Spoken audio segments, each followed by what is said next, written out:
POL 288 आधुनिक भारतातील राजकीय वारसा पुस्तक 1 भारतीय राजकीय विचारांची पार्श्वभूमी घटक 1 राजकीय विचार संकल्पना व स्वरूप 1.2.2 राजकीय संघटना व सत्तेसंबंधीचा विचार राजकीय संघटना व्याख्या व महत्त्व लोकशाही म्हणजे लोकांच्या हाती सार्वभौमत्व हे जरी सत्य असले तरी या सार्वभौमत्वाच्या आविष्कारासाठी यंत्रणा हवी असते.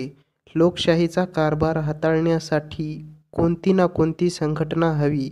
संघटनेशिवाय लोकशाहीची कल्पना करवत नाही. लोकांना विचार स्वातंत्र्याचा, मत स्वातंत्र्याचा लाभ झाला. या स्वातंत्र्याचा प्रत्यक्षात वापर करण्यासाठी देखील संघटनेची आवश्यकता वाटू लागली. कायदेमंडळात सभासद आहेत, परंतु त्यांची कोणत्याही विचारप्रणालीशी बांधिलकी नाही. अशी स्थिती असली तरी कायदेमंडळाच्या कामकाजात सुसूत्रता राहणार नाही. धोरण आखता येणार नाही. कायदेमंडळाची सूत्रे कोणाकडे द्यावीत ते कळणार नाही. इतकेच नव्हे तर लोकमतांसंबंधी संदिग्धता निर्माण होऊन सरकार स्थापन करणे शक्य होणार नाही. लोकशाहीत अध्यक्षीय पद्धतीचा स्वीकार झालेला असेल तर अध्यक्षीय पद्धतीतही अध्यक्षपदाची जबाबदारी कोणावर टाकावी असा प्रश्न निर्माण होईल. यासाठीच राजकीय संघटनेच्या रूपाने राजकीय पक्ष पुढे येतो. राजकीय पक्षाच्या माध्यमातून लोकमत व्यक्त होते. निवडणुकीत कोणत्या पक्षाला बहुमत मिळाले ते कळून संसदीय पद्धतीत मंत्रिमंडळ निर्माण करता येते. मंत्रिमंडळाच्या हाती सत्तासूत्रे देता येतात. अध्यक्षीय पद्धतीत अध्यक्षीय उमेदवार आपल्या पक्षाचे तिकीट घेऊन जनतेसमोर जातो. यशस्वी अध्यक्षीय उमेदवार अध्यक्षपदावर विराजमान होतो. नागरिकांना संघटित करणारी राजकीय संघटना म्हणून राजकीय पक्षांचे महत्त्व इतके वाढत चालले आहे की लोकशाहीची ऊर्जा म्हणजे राजकीय पक्ष असे समीकरण केले जाते. राजकीय पक्ष हा राजा आहे असे म्हटले जाते. लोकशाही म्हणजे प्रभावी राजकीय पक्षांची पक्षशाही असे म्हणणे अनुचित ठरत नाही. माझ्या पक्षाचे मत असे आहे, माझ्या पक्षाच्या धोरणात हे बसत नाही अशी विधाने कार्यकर्त्यांच्या तोंडी नेहमीच असतात. केवळ लोकशाहीतच नव्हे तर साम्यवादी राजवटीत, संघर्षवादी राजवटीतही राजकीय पक्षांची गरज भासते.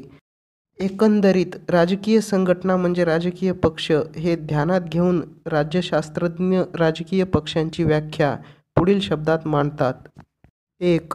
नागरिकांचा संघटित गट म्हणजे राजकीय पक्ष. 2. राजकीय तत्त्वज्ञानाच्या बाबतीत मतैक्य असलेला व संघटित रीतीने राष्ट्रीय हितसंबंधांची जपणूक करणारा लोकसमूह म्हणजे राजकीय पक्ष होय. Edmund Burke. 3. शासकीय धोरण व नोकरशाहीवर नियंत्रण प्रस्थापित करण्यासाठी तयार झालेला संघटित गट म्हणजे राजकीय पक्ष. सैट. 4. शासन संस्थेच्या सत्तेवरील नियंत्रणाशी संबंधित असलेली व लोकांच्या पाठिंब्यासाठी अन्य दृष्टिकोन धारण करणाऱ्या गटाशी स्पर्धा करणारी समाजातील क्रियाशील घटकांची संघटना म्हणजे राजकीय पक्ष होय. Sigmund Neumann. संघटना बांधून लोकांचा पाठिंबा मिळवून राजकीय पक्ष सत्ता संपादन करतात हे वरील व्याख्यांवरून स्पष्ट होते. राजकीय पक्षांच्या उदयाची मीमांसा. सत्ता हस्तगत करण्यासाठी एकत्रित आलेला समविचारी लोकांचा मानवी समूह म्हणजे राजकीय संघटना किंवा राजकीय पक्ष. हे कळल्यानंतर राजकीय पक्षांचा उदय का झाला हे देखील कळते. पुढील घटक राजकीय पक्षांच्या उदयासाठी कारणीभूत ठरतात. 1. गतिमान सामाजिक परिस्थिती. समाज परिवर्तन सातत्याने घडून येत असते. बदलणाऱ्या परिस्थितीमुळे समाज जीवन ढवळले जाते. सामाजिकदृष्ट्या मागासलेल्या समाज घटकांच्या अस्मिता जाग्या होऊन नवे राजकीय पक्ष उदयाला येतात. 2. अर्थव्यवस्थेची गतिमानता. संपत्तीधारकांचा नवा वर्ग संपत्तीधारकांच्या जुन्या वर्गाशी संघर्ष करतो. त्यातून राजकीय पक्षाचा जन्म होतो. 3. संघर्ष करण्याची मानवाची मानसिकता. माणूस हा मूलतः चळवळ्या प्रवृत्तीचा असतो. त्याच्या छुप्या मनात संघर्ष भावना दडलेली असते. ही संघर्ष भावना दृश्य स्वरूपात राजकीय पक्षाची स्थापना घडविते. 4. संस्कारानुरूप पक्ष स्थापना. विविध संस्कार मानवी मनाची मशागत करतात. देशातील परिस्थितीच्या पार्श्वभूमीवर आपल्या संस्कारांना केंद्रस्थानी मानून काही पक्ष स्थापन होत असतात. भारतातील क्रांतिकारकांनी स्थापन केलेले पक्ष उदाहरणादाखल सांगता येतील. काही पक्ष परंपरावादी, तर काही उदारमतवादी, तर काही पुरोगामी स्वरूपाचे पक्ष म्हणून पुढे येतात. 5. प्रभावी नेतृत्व. समाजात अराजकासारखी परिस्थिती निर्माण झालेली असेल तर त्या परिस्थितीत नवा पक्ष उदयाला येऊ शकतो. इटलीत मुसोलिनी पुढे आला आणि त्याने फॅसिस्ट पक्षाची स्थापना केली. लोकशाहीत दिव्यवलयी नेतृत्व पुढे आले की नव्या पक्षाची स्थापना होऊ शकते. 6. राजेशाही साम्राज्यशाहीचा अंत. राजेशाही साम्राज्यशाहीची पिछेहाट होऊन लोकशाही राज्यव्यवस्थांचे युग आले. परिणामी राजकीय पक्षांच्या राजकारणात उदय होऊ लागला. 7. अस्मितांच्या आविष्कारातून पक्ष स्थापना. भाषिक, धार्मिक, सामाजिक, सांस्कृतिक, प्रादेशिक अस्मितांच्या जोपासनेसाठी पक्षबांधणी होऊ शकते.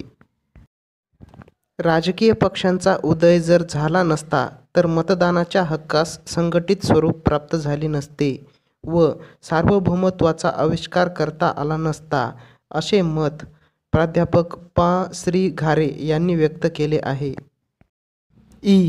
पक्षपद्धतीची वैशिष्ट्ये. 1. राज्यघटनेशी बांधिलकी.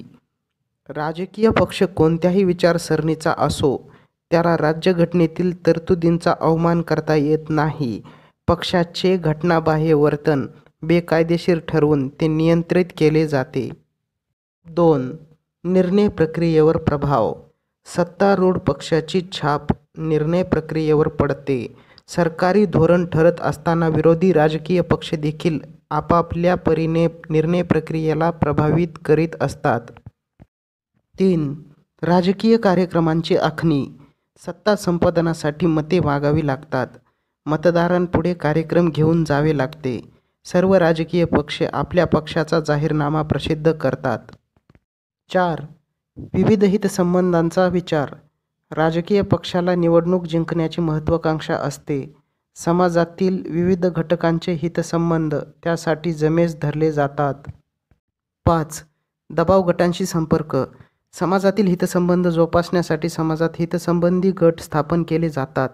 त्यांच्या मागण्यांकडे शासनाने दुर्लक्ष केल्यास शासनाला कोंडीत पकडण्यासाठी त्यांचे दबाव गटात रूपांतर होते. दबाव गटांचे राजकीय सत्ता संपादनाशी देणेघेणे नसते, परंतु त्यांचा पाठिंबा निवडणूक जिंकण्यासाठी सर्व पक्षांना हवा असतो. पक्षपद्धतीचे वर्गीकरण.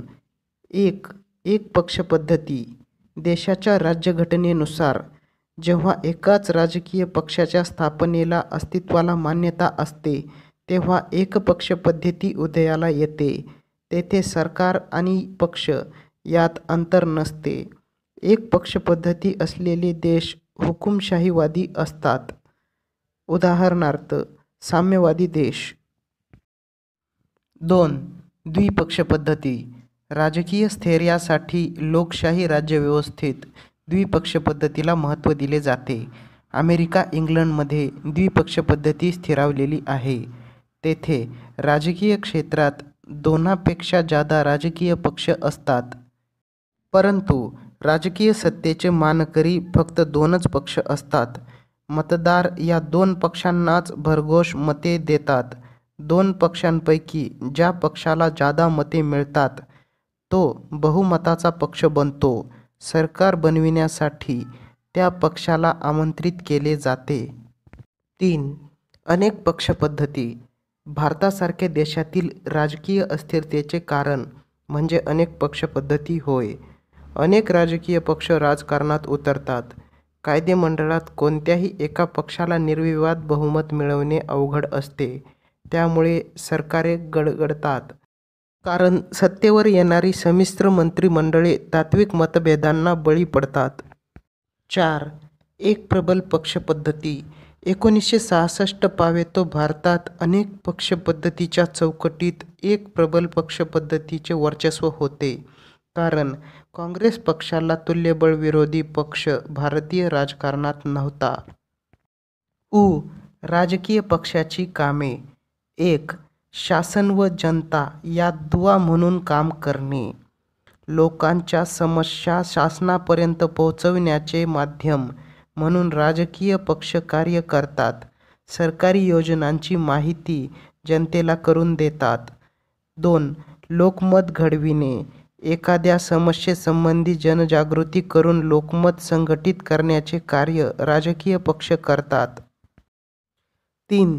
शासनावर नियंत्रण ठेवणे. शासन लहरी बनू नये म्हणून जनतेच्या वतीने शासनाला जनताभिमुख ठेवण्याची जबाबदारी राजकीय पक्ष पार पाडतात. त्यासाठी कायदेमंडळात प्रश्न उपस्थित करणे, विधेयकांवर चर्चा घडवून आणणे, संसदीय पद्धतीत अविश्वासाचा ठराव मांडणे इत्यादी तंत्राचा अवलंब केला जातो. 4. सत्ता संपादनाची सिद्धता ठेवणे. आपल्या पक्षाला बहुमत मिळविता आले तर स्वपक्षीय सरकार निर्माण करणे. सत्तारूढ पक्षाने राजीनामा दिला तर इतर पक्षाच्या सहकार्याने नवे सरकार सत्तेवर आणणे. 5. लोकशिक्षण. सर्वसामान्य जनतेला लोकशाही तत्त्वांचे आकलन होत नाही तेव्हा सभांचे आयोजन करून मतदारांना प्रत्यक्ष भेटून त्यांच्या पुढे पक्षाचा जाहीरनामा ठेवून राजकीय पक्ष आपल्या लोकसंपर्कातून लोकशिक्षण घडवीत असतात. लोकांना आपल्या हक्क व कर्तव्यांची जाणीव करून देतात. 6. निवडणुकीपूर्वी व निवडणुकीनंतर पक्षीय जबाबदाऱ्या पार पाडणे. निवडणूक घोषित झाली की कार्यकर्त्यांशी संपर्क साधणे, मतदारांच्या याद्यांचे नूतनीकरण करणे, निवडणुकीसाठी आपल्या पक्षाच्या लायक उमेदवाराचा शोध घेणे, उमेदवारांसाठी प्रचार करणे, निवडणूक निधी उभारणे इत्यादी. निवडणुकीनंतर निवडून आलेल्या उमेदवार प्रतिनिधींची बैठक आयोजित करणे, सत्ता संपादनाच्या दृष्टीने राजकीय हालचाली करणे, निवडणुकीत पक्षाला दारुण पराभव पत्करावा लागला असेल तर त्यासाठी कार्यकर्त्यांची चर्चासत्रे आयोजित करून पराभवाची मीमांसा करणे इत्यादी. 7. पक्ष संघटना मजबूत करणे. प्रत्येक पक्षाला निरनिराळ्या स्तरांवर पक्ष संघटना मजबूत करण्यासाठी प्रयत्न करावे लागतात. पक्षात बेशिस्तपणे वागणाऱ्यांवर कारवाई करावी लागते. 8. संकटकाळी सत्तारूढ पक्षाला प्रतिसाद देणे. विशेषतः परकीय आक्रमणाच्या वेळी, नैसर्गिक संकटप्रसंगी विरोधी पक्ष पक्षभेद तात्पुरते बाजूला ठेवून सत्तारूढ पक्षाच्या आवाहनाला प्रतिसाद देतात. 9.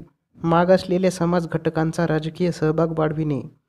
यातून राजकीय सामाजिकरण घडून येते. नव्या राजकीय संस्कृतीचा उदय होतो. प्रस्थापित राजकीय श्रेष्ठी जनांच्या मक्तेदारीला आळा बसतो. 10. पक्षनेत्याच्या प्रतिमेला उजाळा देणे. प्रत्येक राजकीय पक्षात सत्ता केंद्र स्थापन झालेले असते. आपल्या पक्षाच्या सर्वोच्च नेत्याला जादा लोकप्रियता मिळवून देण्यासाठी कार्यक्रमांचे आयोजन करण्यावर पक्ष कार्यकर्त्यांचा भर असतो. याशिवाय जातीय सलोख्यासाठी प्रयत्न करणे.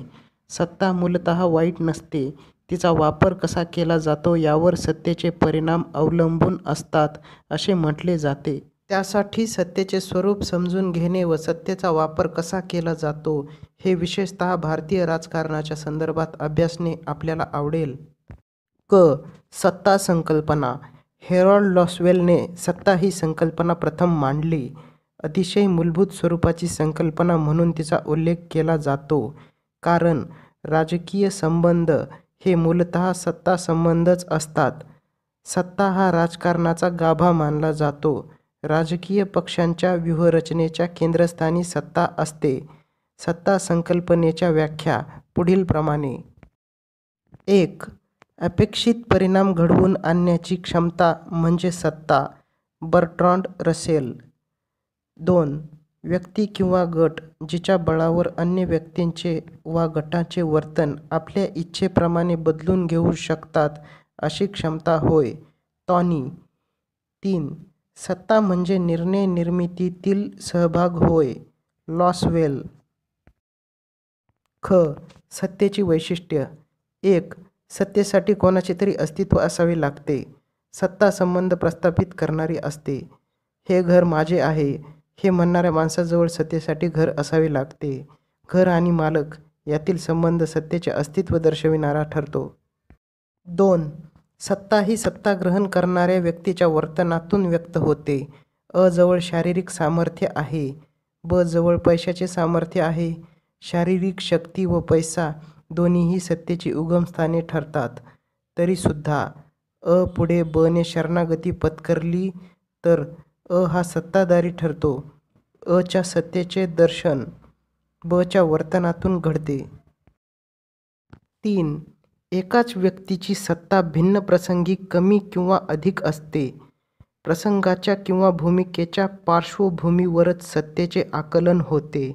उच्च पदस्थ अधिकाऱ्यास त्या पदावरून हटवून खालच्या पदावर बदली केल्यास त्या व्यक्तीच्या सत्तेच्या आविष्कारात बदल घडेल. सत्ताधारी आता सत्ताहीन बनेल. प्रशासकीय यंत्रणेत त्याला सत्ता असणार नाही. 4. सत्ता नेहमीच मर्यादित असते. शासनाला जनतेकडून कर आकारणी करता येते, परंतु विशिष्ट मर्यादेपलीकडे कर आकारणी करता येत नाही. जनतेच्या तिखट प्रतिक्रियेची भीती वाटते. ग. सत्तेचे वर्गीकरण. 1. परंपरागत स्वरूपाची सत्ता. वंश, धर्म अशा घटकांशी ही सत्ता निगडीत असते. उदाहरणार्थ, इंग्लंड किंवा जपानमधील सम्राटपद. अलीकडच्या लोकशाहीच्या जमान्यात ह्या स्वरूपाच्या सत्तेचे महत्त्व संपण्याच्या मार्गावर आहे. 2. वास्तविक सत्ता व विधिमय सत्ता. सार्वभौमत्वाच्या दृष्टिकोनातून विचार केल्यास वास्तविक सत्तेला राजकीय व्यवस्थेची मान्यता नसते. तरीसुद्धा अधिकार मात्र या सत्तेकडे असतात. उदाहरणार्थ, नुकतीच लयाला गेलेली अफगाणिस्तानमधील तालिबान राजवट. विधिमय सत्तेला अंतर्गत व आंतरराष्ट्रीय पातळीवर मान्यता असते. उदाहरणार्थ, भारत सरकारची सत्ता. 3. लष्करी सत्ता. विधिमय सत्ता आणि पारंपरिक सत्ता जेव्हा नष्ट होतात, देशांतर्गत अस्थिरतेचे वातावरण पसरते, तेव्हा लष्करी सत्ता अस्तित्वात येण्याची शक्यता असते. 4. क्रांतिजन्य सत्ता. विशिष्ट तत्त्वप्रणालीचा आधार घेऊन बहुसंख्याकांचा पाठिंबा मिळवून क्रांतिकारक क्रांती घडवून आणतात. क्रांतीतून जी सत्ता उदयाला येते ती क्रांतिजन्य सत्ता म्हटली जाते. 5. दिव्य वलयांकित सत्ता. जनतेला भुरळ पाडणाऱ्या प्रभावी नेत्याच्या व्यक्तिमत्वाशी ही सत्ता निगडीत असते. उदाहरणार्थ, पंडित नेहरू, इंदिरा गांधींची राजवट. 6. आर्थिक सत्ता. संपत्तीच्या जोरावर धनिक राष्ट्रे अशा सत्तेचा आविष्कार घडवितात. त्यातून आर्थिक साम्राज्यवाद उद्भवतो. 7. प्रतिक्रियात्मक सत्ता. एखाद्या घटनेच्या प्रक्रियेतून अस्तित्वात येणारी सत्ता. आंतरराष्ट्रीय क्षेत्रात प्रतिक्रियात्मक नोंदविली जाते. उदाहरणार्थ, क्युबा आणि अमेरिका. घ. सरकारी यंत्रणांच्या माध्यमातून सत्तेचा आविष्कार. राजकीय पक्ष हे सत्तेचे वाहक असतात. राज्यव्यवस्था इंग्लंडप्रमाणे एकात्म किंवा भारतासारखी संघराज्यात्मक असते. राजकीय संघटना या नात्याने राजकीय पक्ष एकात्म राज्यव्यवस्थेत स्थानिक पातळीवर व केंद्र पातळीवर सत्ता हस्तगत करण्यासाठी प्रयत्नशील असतात. स्थानिक पातळीवर स्थानिक सरकार तर केंद्र पातळीवर केंद्र सरकार निर्माण करण्याचे कार्य राजकीय पक्ष करतात. इंग्लंडमध्ये उदारमतवादी लोकशाही असल्यामुळे तेथे अनेक राजकीय पक्षांच्या निर्मितीसाठी वाव असला तरी ब्रिटिश जनतेने हुजूर व मजूर या दोन राजकीय पक्षांना प्राधान्य देऊन द्विपक्ष पद्धतीवर शिक्कामोर्तब केले आहे. भारत हा जरी युनियन ऑफ स्टेट्स म्हणून म्हटला जात असला तरी शांततेच्या काळात संघराज्यात्मक राज्यव्यवस्थेनुसार वाटचाल करणारा देश आहे. येथे स्थानिक पातळीवर स्थानीय सरकारे, लोकल सेल्फ गव्हर्नमेंट, घटक राज्य पातळीवर घटक राज्य सरकारे व केंद्र पातळीवर केंद्र सरकार कार्यरत असते. या तिन्ही पातळ्यांवर सरकारी यंत्रणा निर्माण करण्यासाठी भारतातील राजकीय पक्ष योगदान करीत असतात.